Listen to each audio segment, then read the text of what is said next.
Actul 3 din O scrisoare pierdută, de Ion Luca Caragiale, în care Zoe Trahanache, Tipătescu și Cațavencu discută despre scrisoarea pierdută, momentul cheie al piesei.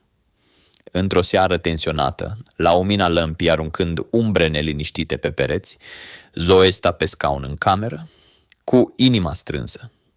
Fiecare clipă de tăcere pare o amenințare, iar frica de rușinea care s-ar putea abate asupra ei o apasă ca o piatră grea.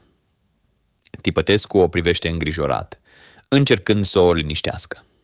Dar el însuși este cuprins de neliniște și furie. Situația îi scapă printre degete, iar simțul datoriei se amestecă dureros cu iubirea și orgoliul.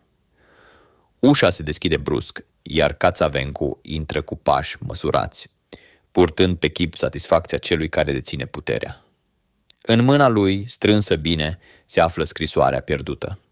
Acea simplă bucată de hârtie care poate distruge reputații și cariere.